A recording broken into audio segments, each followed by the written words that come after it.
now literally anyone can build anything. And so the only differentiator in product is going to be like the level of quality, how much it actually solves the problem, the craft, the experience. Because you're already seeing so many products that are just AI slop, like they all look the same. Welcome to The Future is Human. I'm Naomi Trickey, and in this podcast, I talk with leaders from tech and hospitality businesses about how both they and their people are navigating the edge between humans and technology in an increasingly automated environment. We break out of the mold of a standard business conversation to hear more informal perspectives and reflections, to understand what people are really feeling about the future of work. Welcome to The Future is Human. Today I am joined by Melanie Yencken, who is, I think this is a correct title, Senior Director of Product Design for Growth and Premium at LinkedIn. Is that right? Right. You got it right. Great title. So Mel is shaping how AI native experiences are designed, built and measured at LinkedIn. And Mel and I have known each other for quite a long time now, met in a previous life, but you've had an incredible career, really, sort of spanning Google, eBay, and now LinkedIn. And you've led design teams across the globe, and you've really championed user-centric products, which are now used by millions of people. And I think what's super interesting as well, and we're going to talk a bit about this, is you're increasingly starting to make AI a core part of the product development process.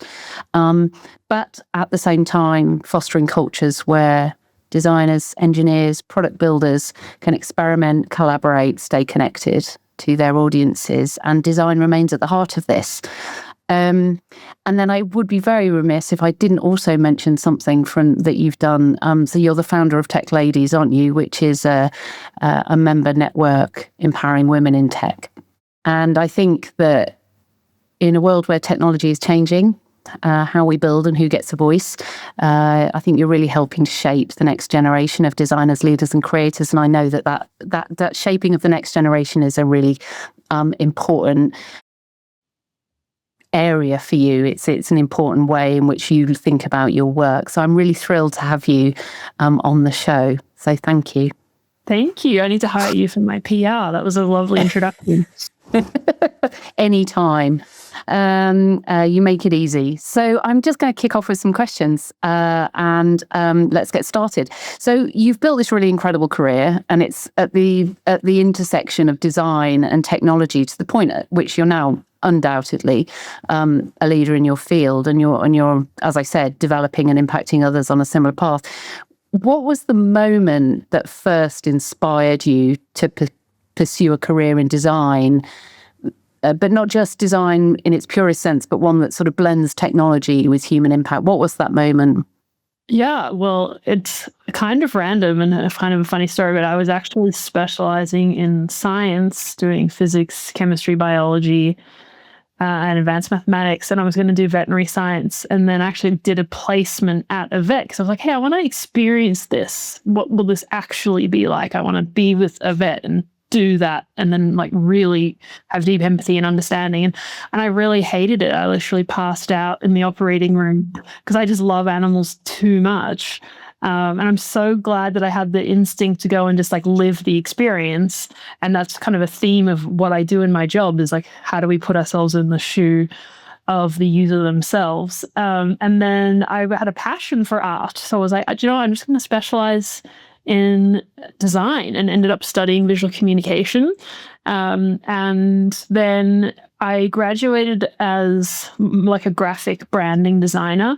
And as I was just doing those projects, I would visualize the brand on the digital assets that the company would have, like the website or whatever, the app. And I loved that part of the experience. And part of it for me was that brand itself was very subjective, but the digital experience was something that we could quantify, and like I could test and research and understand and like really build a solid rationale about why this thing solved a problem for a person and was the best way of solving that problem, and quantify it. And so I've been someone who potentially had that like, analytical background was like, was very motivated to move towards that. But always at the heart of it, of like understanding what is the real person behind this, what is it they're trying to achieve, how can the thing actually just be an interface that helps them achieve that thing. And yeah, that's how I ended up eventually in digital design, where I am today. Amazing. And you, I think what's really interesting and what's formed a sort of component of our conversations in the past and now really is that you are a very strong advocate for design to have a seat at the top table. So it's not just design because, you know, branding matters or anything like that. It's actually at the top table. And I'm really interested in how you think about that. What does it look like for design to influence not just interfaces, but business roadmaps, ethical decision making, and so on? And also, in what ways is this new sort of AI-led world affecting the need for design, like a need for design to be sat at that table? Yeah. So I think the way that this is done effectively is where design is set up to be a true partner with product management and engineering, and the roles between those three functions actually get quite blurred. And that's what we're seeing in AI, and we'll talk a lot more about that later. And design, instead of just being responsible for the mocks, you know, the design of the UI, is acting as a facilitator for product and engineering to like more deeply understand the problem, to like partner with research and like really get close to what is it that customers are actually doing, what do they care about, what are the problems that they're experiencing, and being the voice for that in those discussions. And then creating then this sense of design thinking, which is essentially that customer obsession, and then using creative problem solving to explore what the potential options are, using the other functions as an extension of that, like actually bringing product engineering along with the process. We used to do that pre-AI. We had design sprints. We would like bring everyone together. We would go through this whole process. It's like AI is definitely changing how we work even more. But getting a seat at the table is earned by showing that you actually understand the business and you're able to translate customer obsession into business impact. And this is where I've definitely seen some designers fall short, is that they don't speak the language of the business and turn what their idea is into like, hey, this is how solving this problem can actually help us achieve whatever goal it is that we've set out overall. And that's where more partnership with product management can be extremely effective, because they're much more likely to already be speaking the language of the business, understanding like, you know, how we were able to improve a certain metric or whatever it might be. And so I've seen design get a seat at the table by proving that they should be there, and then having other people say that they have to, inviting you there and actually saying that it's essential to have that to actually create a great product that will help us deliver impact. Has it changed how you think about creativity, having to demonstrate that business value and sort of reshaping that narrative? Yeah, well, I guess it's like, what is creativity? You know, you can make a creative, beautiful thing that doesn't solve anything. So then what's the point? So I'm obsessed with creativity that actually helps a human achieve something, which is why I think, you know, we've seen a lot of move towards chat-based interfaces, where we're just stripping down to having a conversation. Like anyone can have a conversation, and now that's all you need to do to actually build product. Yeah, super interesting. And I was sort of listening to Jenny Wren, I think her name is, who's designer at Claude, and she was saying that chat is never going away because it is such a sort of fundamental component of how we users interact with services, right? Is that your sort of, I mean, that must be the same with LinkedIn. I imagine it's that kind of, it's the interaction that drives it, right? Is such a key feature. Yes, exactly. I think, you know, with Jenny, and like, she obviously works at Anthropic and like works on Claude and builds everything with Claude. And so that, you know, they're on the bleeding edge. And we're trying to build a product that creates economic opportunity for every member of the global workforce. So we're trying to apply AI in a way that is actually helpful to someone's experience and not just AI for AI's sake. I think we saw a lot of like AI just show up in everyone's product because they felt like they had to have it. Whereas, we're trying to be more intentional about where it will actually solve the problem and doing it effectively. Yeah, I love that, and I love your reframing of creativity as well, as an incredibly pragmatic thing. In terms of that sort of creator piece, I'm interested in this idea of being a creator and the value of being a creator rather than just a consumer in an increasingly automated world. And I'd love you to take us on that journey that you've gone over the last, it's probably a relatively short while at LinkedIn, to sort of turn not only yourself but others into creators of AI, and why this was a really necessary step. Yeah. I think it's been really interesting where people, even including myself, maybe had our like heads buried in the sand a little bit, kind of obsessed with the experience that we've had in our career and the expertise we've built in like prior ways of working. And I think we've all had a shake-up moment that has like motivated us to make change. Mine was hearing Kevin Hu speak to the LinkedIn leadership team. He was the head of product engineering at Windsurf AI, which was, one of the early, very popular AI coding tools. And he said how everyone builds and ships. He actually built and shipped something himself while he was eating breakfast that morning. And it just really showed us that, okay, we have to change. We have to evolve, because like across the industry, whether or not you're changing your job is changing. And if you're hoping it's going to stay the same, like there's no good news for you. Like it's happening. And so for me, it's, I spoke to my team about this after I had that moment. We had a whole day about, okay, what does it mean for us to start actually being in control of what AI, instead of like having it happen to us. And we spoke about the Industrial Revolution, where there was like these 3 categories of the roles that people played in the spectrum of, on one end, there were the designers of the machines who actually innovated, the engineers who built the machinery. And then in the middle, there was the designers who took that machinery and created new work processes for it. And at the other end, there were the operators who were then controlled by the machines. Their jobs were dictated by the machine's operations. Same thing is true for AI. On one end, you have people who will actually define AI, who are designing the AI models, the systems, the tools. In the middle, you have people who are taking those and then designing new workflows and new practices. And then on the other end is like AI is just going to happen to you, and workers' jobs are going to be impacted or directed by all of this change. And so, I said to my team, like, hey, we need to be in the first 2 buckets. We need to be defining AI, and we need to be defining how to use it so that we're proactively in control of it, and it's not just going to happen to us. Like, why would we give away our agency in this moment instead of participating and being on the forefront of innovating with it? And so we've really taken that approach to be more in control as much as possible, and actually carve out a space for the team to spend quite a lot of time. At least 10% of their time is expected to be testing and trialing new AI practices that's not necessarily attached to the work that they're doing. And then all the work that they do, they're supposed to obviously then be using the new tooling and thinking about how to bring it in. But it's not always that they're actually, you said, like creators of AI. We do have some people in the team who are working on how do we have AI in the product. But I'd say the majority shared experience is like, how are we changing how we work with AI?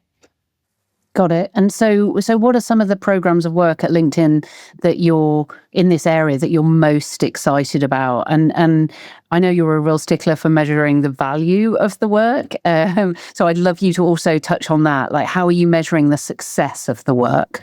Yes. Okay.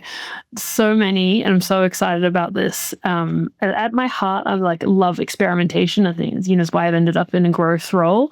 And so I've been involved in starting lots of different pilots where we're setting up different ways of working. So one of those is the Associate Product Builder program, where we amalgamated our associate product manager program and our design intern program, and some of engineering intern together into one role. And we have our first cohort who've started now, and we have 7 of them in place, and they're basically helping us test this hypothesis that a single person can take an insight, a problem, it's something that we've learned about the customer, all the way through to shipping that thing. So covering all the traditional responsibilities, not necessarily old ways of working, but the traditional realms of product management, design, and engineering.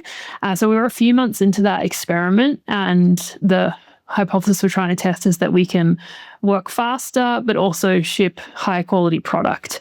And we're measuring it via many metrics. Like we're surveying the managers of these roles, the people themselves, the mentors who work with them in each of the functions. And I definitely am learning so far is like, it's the hypothesis was that we hire entry level talent who are AI native, but that's literally the only way they've worked in like building is with AI, is that they're much more likely to be able to innovate and work with different processes and change versus the old traditional methods. That's definitely true. Like they're just not attached in the way more experienced people are to the old ways of working. They're more fluid, more flexible, more willing to like just pick up a brand new tool and then use that thing.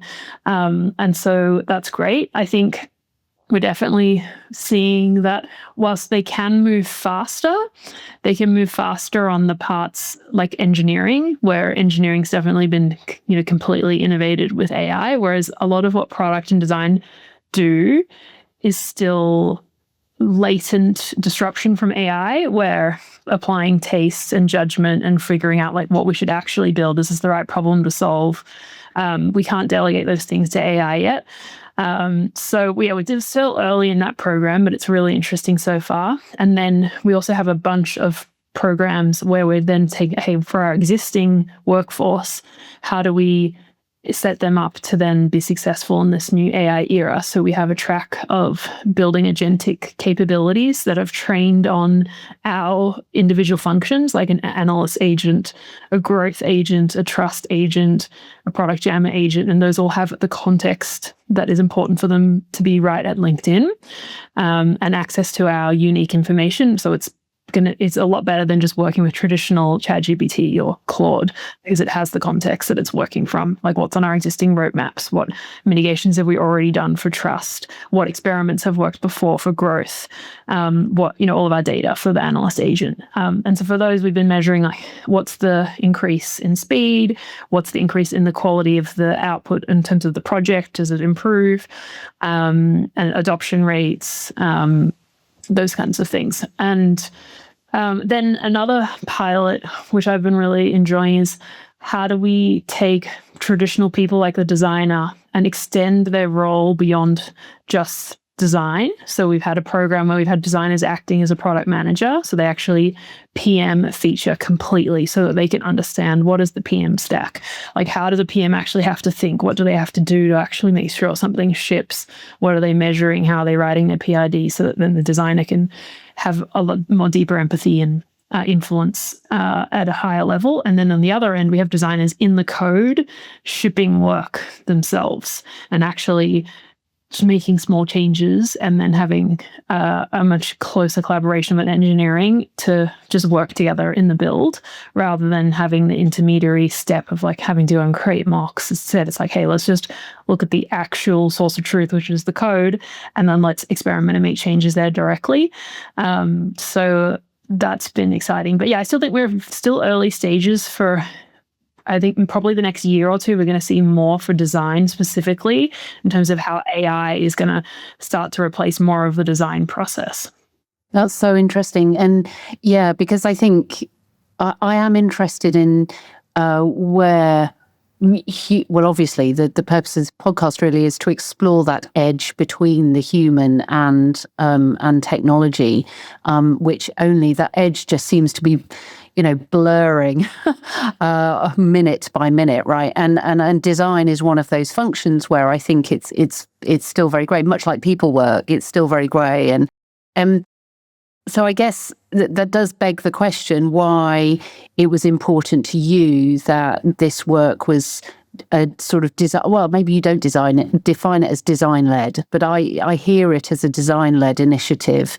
And we've got product builders, for example, at Muse, and they're often engineers, predominantly. Why do you think, if we think about the broader context of human skills that can't be replicated by machines, why is the design skill set a really critical one for you, do you think, still?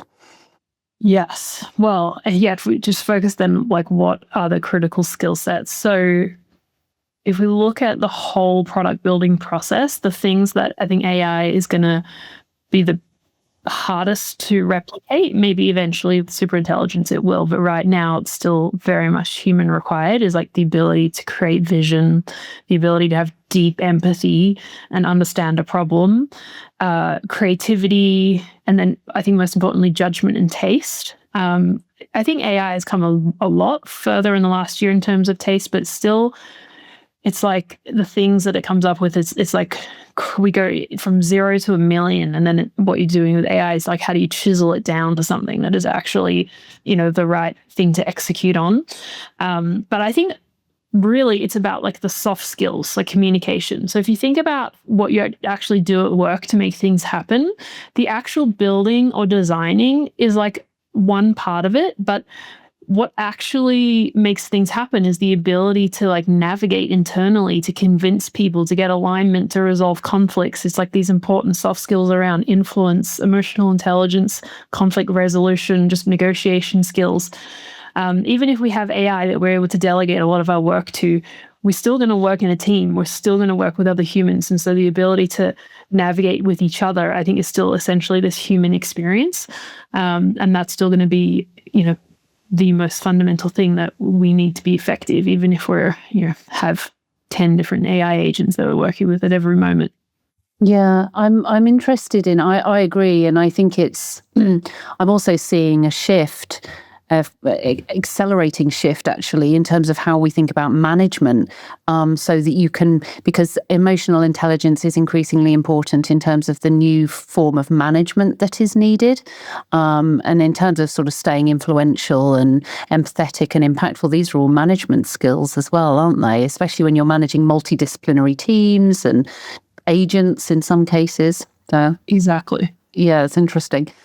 So as design and product and engineering end up working more closely together, what behaviors or cultural shifts have you found that are really essential for teams to build these AI products responsibly? Where is that, how's that shown up for you?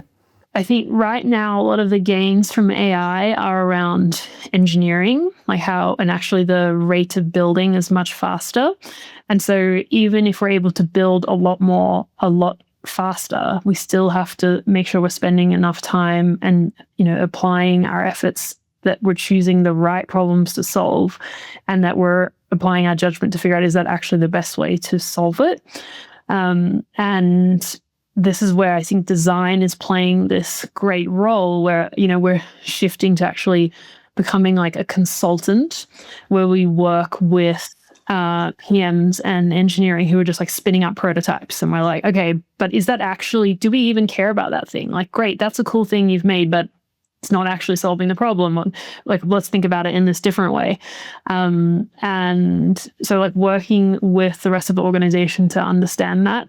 And then in terms of AI itself and how we're implementing it responsibly, and it's doing what we want it to do, because it's such a black box. The LLMs are just like, so actually stress testing and evaluating it before you're shipping it properly is like so important, to make sure that you have something that is actually going to work in the way you expect.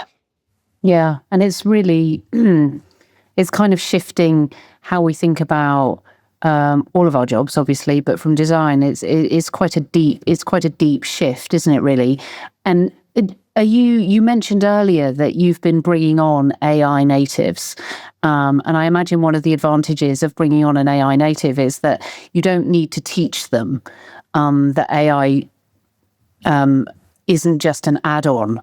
it's a core component of design work. How do you go about shifting teams for who they aren't AI natives in that thought process? So moving from thinking of AI as an add-on to treating as a core component of design in terms of, the material, the tools, the working practices, and so on. How do you affect that shift? Yeah, exactly. So I talked about a year ago, I think we had that AI on-site day where I started by sharing my own personal experience of realizing I can't have my head in the sand anymore. I need to be using all these tools. I need to almost be seeing myself as a leader to really be in deep empathy and understanding what is the design process going to change? How is it going to look?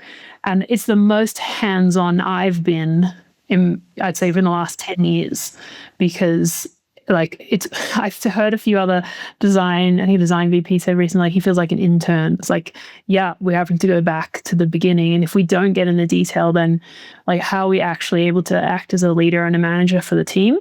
And so that day we did a lot of exercises where we had new tools that we had access to. So we had done some pre-work to then okay, let's try to replicate a design process that we've done recently, but let's do it instead using the AI tools. And everyone was sharing what they were working on. And we started that day AI peer groups where we put together people and they were meeting each week and basically saying, oh, well, this is what I tried. This didn't work. This safe, small space of 3 or 4 people from the design group. And then we said that they had the expectation that they should be spending at least 10% of their time just constantly learning and trying AI tools.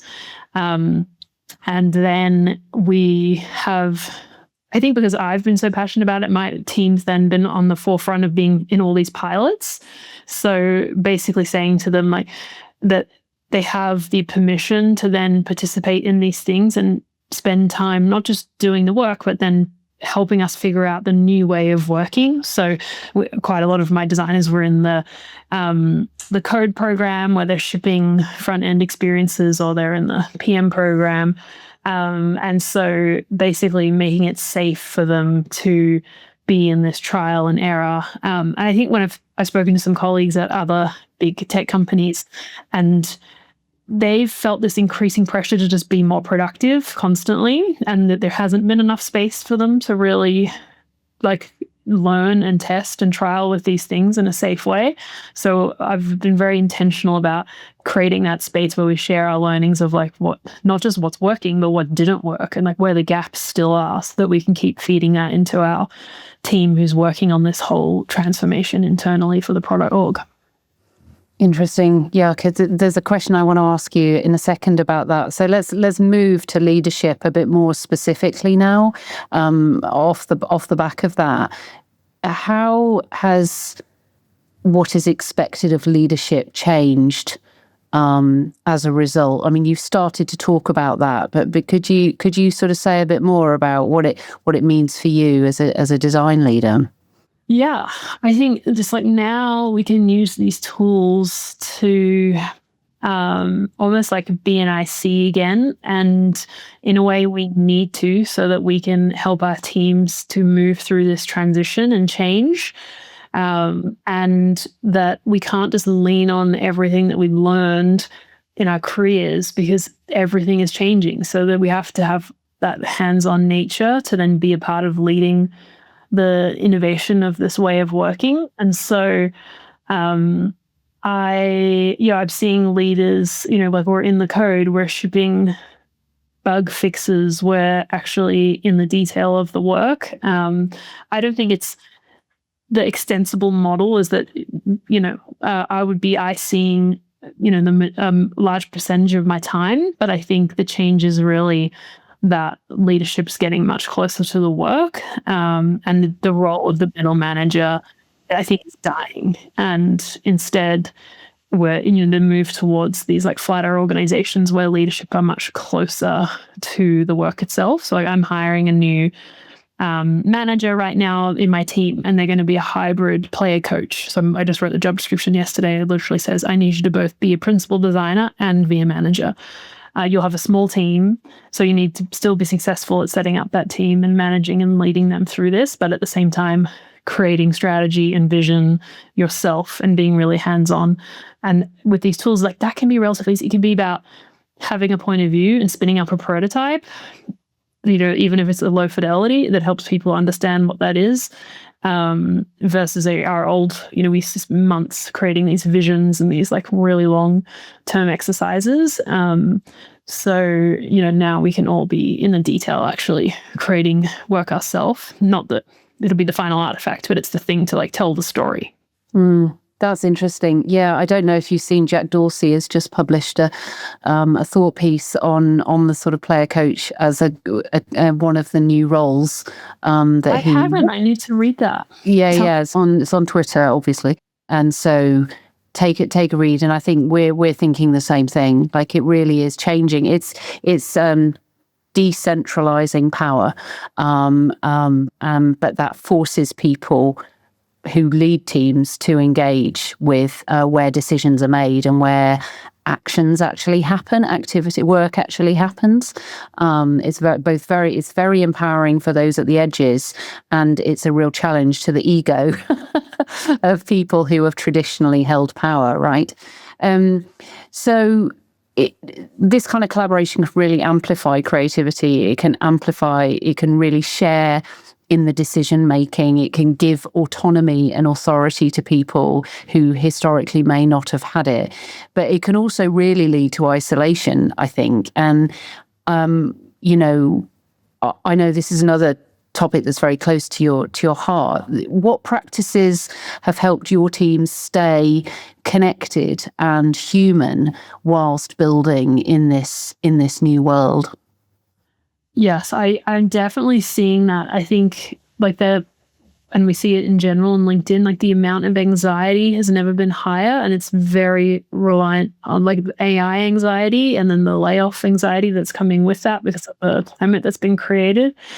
And so then there's this pressure that people are putting on themselves, because when you have to reinvent yourself, when you have to be like constantly learning, especially if you maybe already had experience that you were relying on, it's a high stress environment. And so in this environment, it's never been more important to prioritize well-being and setting boundaries. And I did a talk last week at our design week to the whole LinkedIn design organization, telling them about my journey with burning out at Google. I speak about it very publicly, and how that experience, whilst it seriously negatively impacted my physical and mental health, reaching that rock bottom helped me realize that I have to have boundaries. I have to create space to like completely step away from technology and have a life outside of work where I can be creative and fill up my bucket with activities that are about connecting with other people or connecting with nature. Or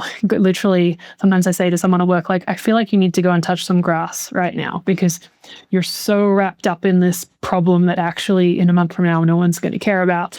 And so like, we need to go and get some context and step outside of this so that we can come back tomorrow and have more resilience and be able to manage the stress.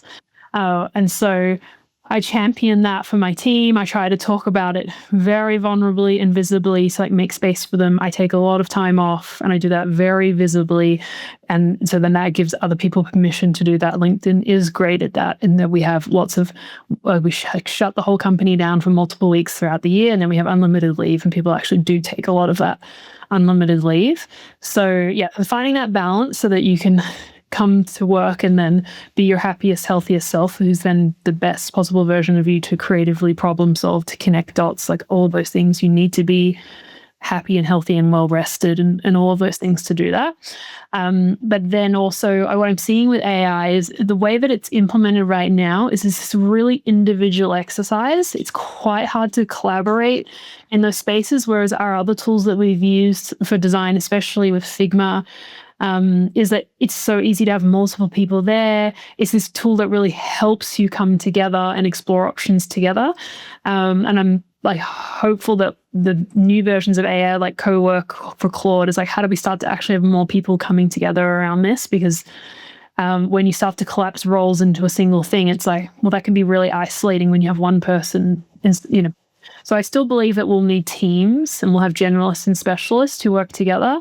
And ultimately, the way that you amplify creativity and problem solving in the team is they have to have psychological safety. They have to have a baseline of trust. They have to understand who they are as people and then have good relationships in place so that then they're able to like work effectively together. So it's like, even though everything's changing about how we work, the fundamentals of building a psychologically safe team that prioritizes their own well-being, those things haven't changed. They're like existing paradigms that I've been preaching, for the last 15 years of my career. And in fact, they're even more important now as, we're getting even more stressed with all these changes. Yeah, 100%. And I think the pace at which AI is both accelerating but also forces us to work is another part of that. How do you protect for your teams, or how do you help your teams balance that sort of pace piece with the time for deep thinking within your, for a designer? AI is actually can be a great brainstorming partner.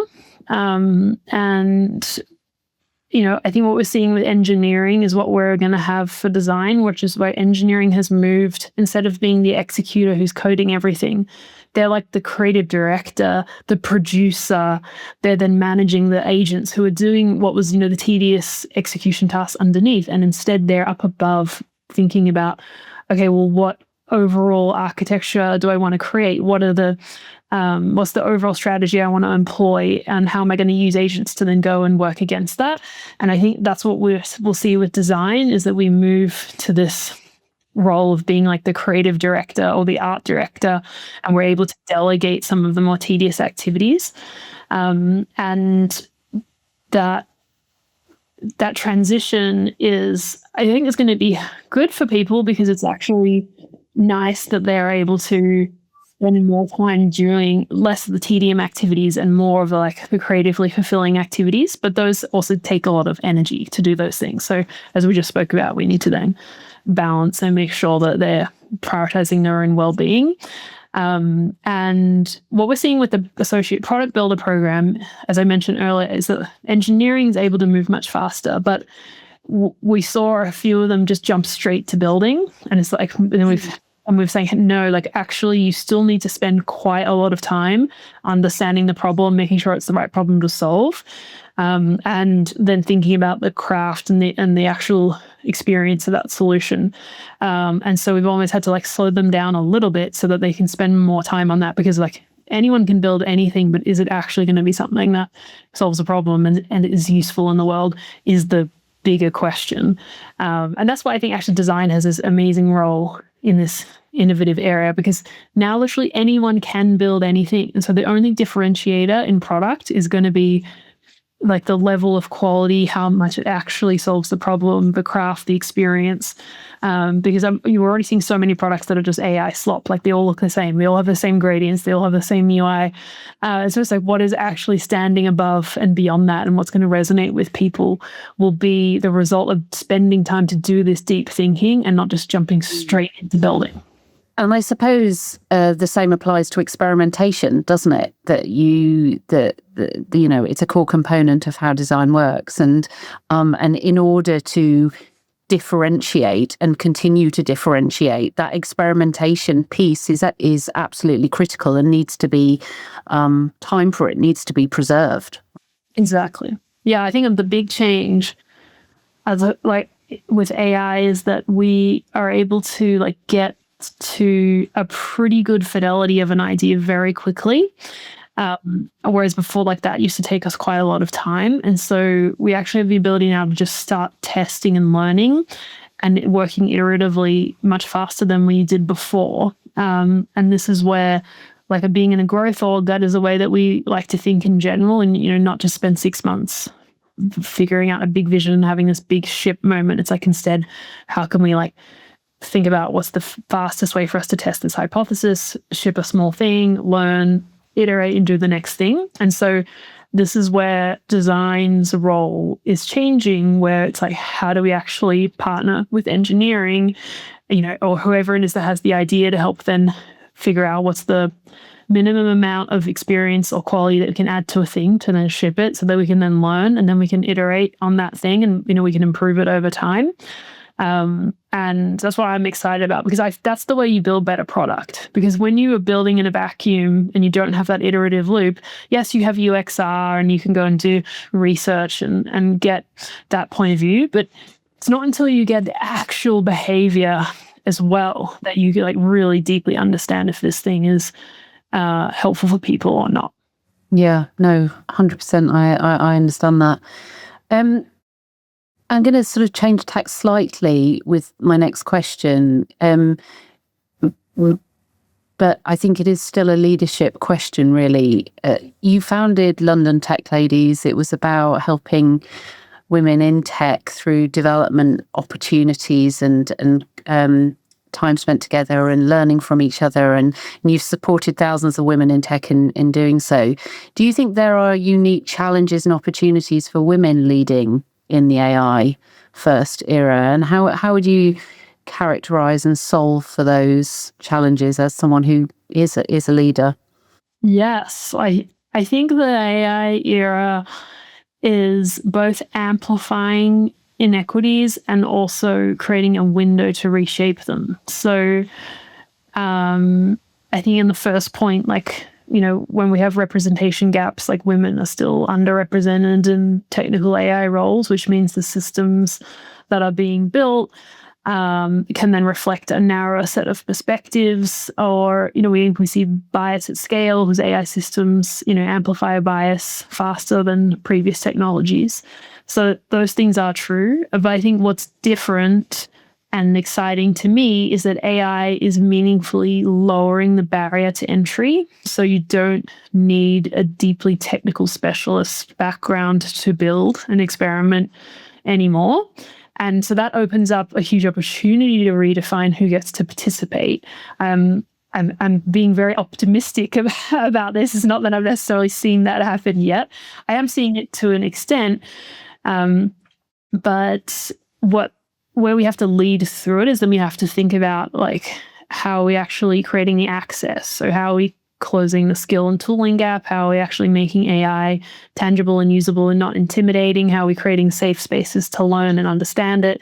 Like the peer groups that I was talking about earlier, that hands-on learning in safe spaces. And then as a leader, how are we still thinking about representation? So to the points I talked about earlier around the representation gap, so that we then have a narrow set of perspectives or the bias that we might be seeding into the AI.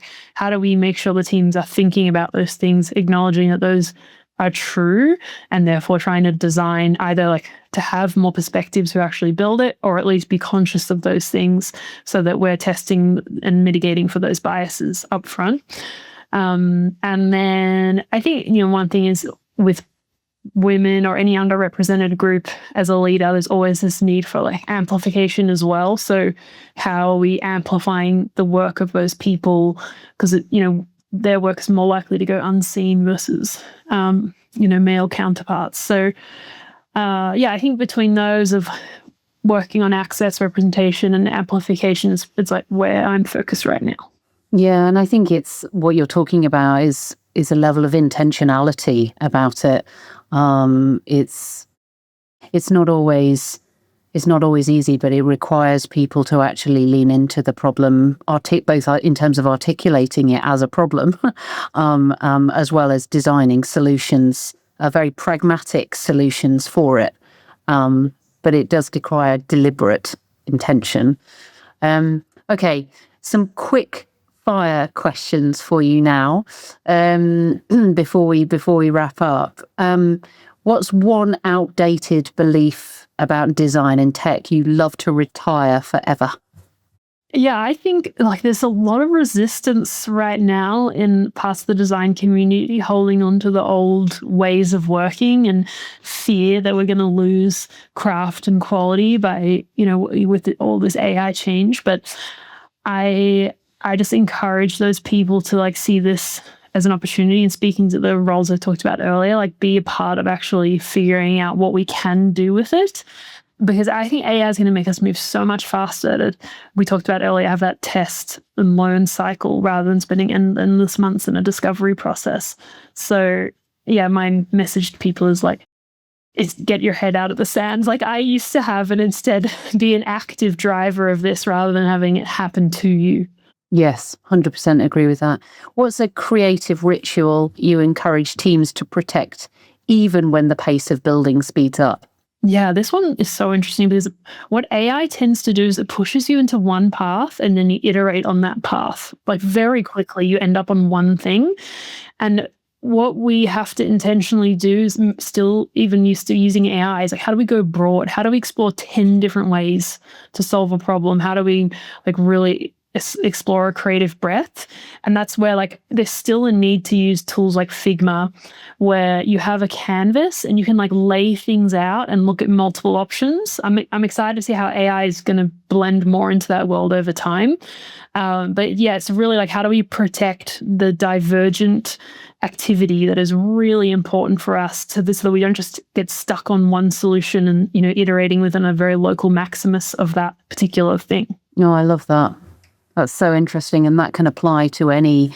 It's not just design in its purest sense, but any of us that are involved in leading and creating Yes. ways of working, right? Yeah, like a really practical way to do it. Sometimes I'll have Gemini, ChatGPT, Claude, and I'll give them all the same prompts, but I'll also give it to each of them 3 different times, and every time you get a different output, and then so I end up with 9 things, and then I'm like, okay, I very quickly have gone like super broad now, and then I'm using my judgment, you know, and taste to then feel like, okay, well, this seems the most interesting, so now I want to go into that, and I can go deep then in that path. That's so interesting. I love that idea.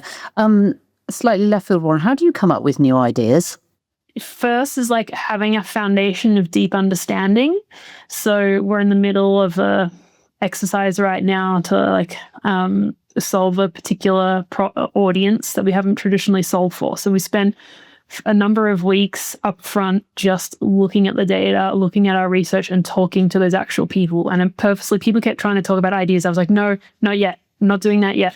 It's like, first we're getting full deep empathy and understanding, and we're going to do it for 2 weeks. So we're going to get to ideas soon, but we're just going to spend these 2 weeks right now in deep understanding.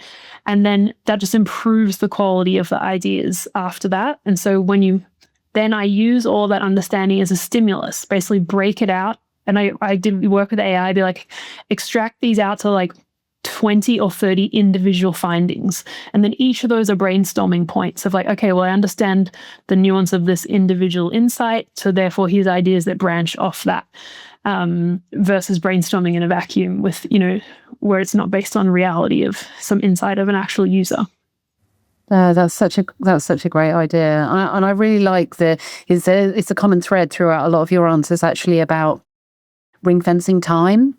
And in a world that is moving so fast, it's such an obvious maybe, but such a critical step is about ring fencing time for thinking and thought. Yes, and then making sure like that you have the right context. So the quality of your output that you get from working with AI is based on what you give it. Like the quality of your prompt and like how good you are at prompt engineering, but also what context you give it, what information, what artifacts.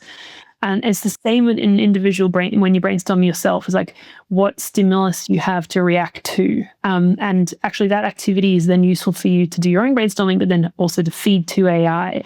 And we actually ended up making a GitHub repository of all of our insights and understanding that Claude has access to. And so when we're working with Claude to brainstorm, it's using the repository of all the data analysis and all the UXR and the customer interviews that we did as its basis.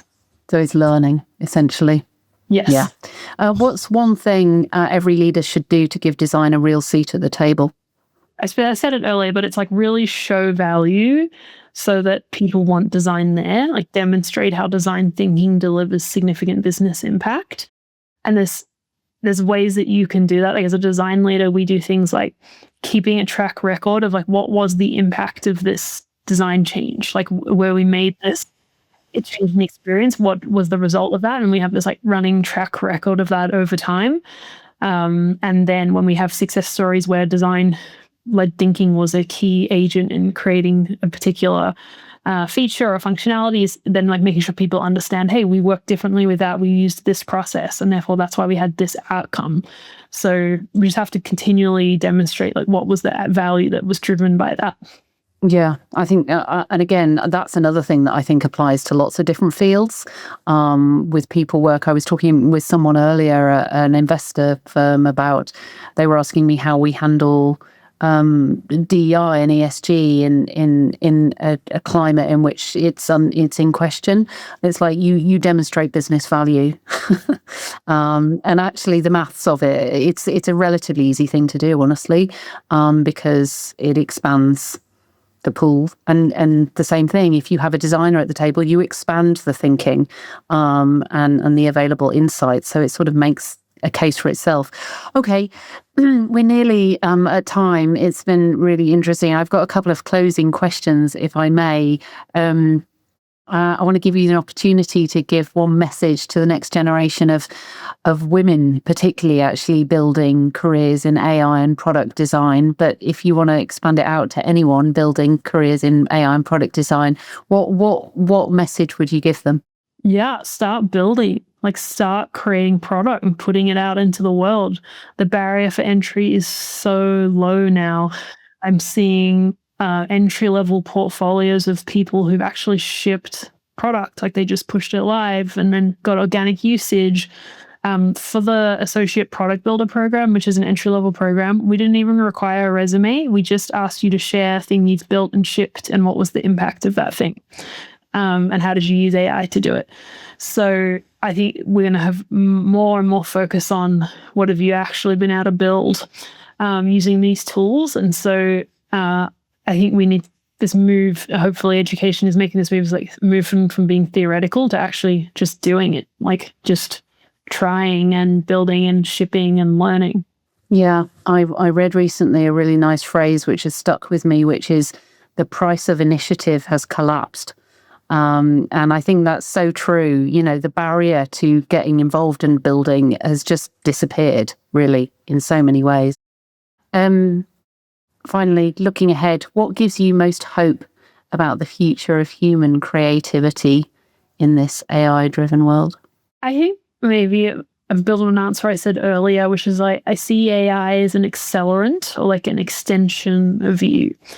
And there are quite a lot of tasks that we spend our time on which truly are tedious. And if we can delegate those so that we can then to AI, so that we can then be focusing on the more impactful parts of our role, which is, you know, soft skills internally, how we collaborating, but then also being a creative director, being the producer of AI, figuring out where you should direct it and what you should be focusing on. I actually think that's spending more time on the most interesting part of our job, and is exciting for me and hopeful, because then we get to focus more of our job on creativity, like which is the thing we should solve, how's the best way to solve it, instead of just the implementation of how do we actually execute against that. Because that was the vast majority of what we used to do, is like we had a great idea and then we spend so much time actually trying to make the thing actually come to life, with small creative moments along the process, instead of the bulk of your time being purely on creative exploration. I love that. Yeah, it just makes work better for everybody, doesn't it, really, in so many ways. Yes. Thank you, Melanie. I really appreciate your time and your insights, and I'm sure other people will. And it's been a real pleasure to have you as a guest. Thank you. Thanks for inviting me and for creating the space for the discussion. Of course. The Future is Human is brought to you by Muse, the cloud-based hospitality platform. If you want to learn more about what we do, visit muse.com. And if you'd like to listen to more conversations like this one, find us on Apple Podcasts, Spotify, YouTube, or wherever you listen.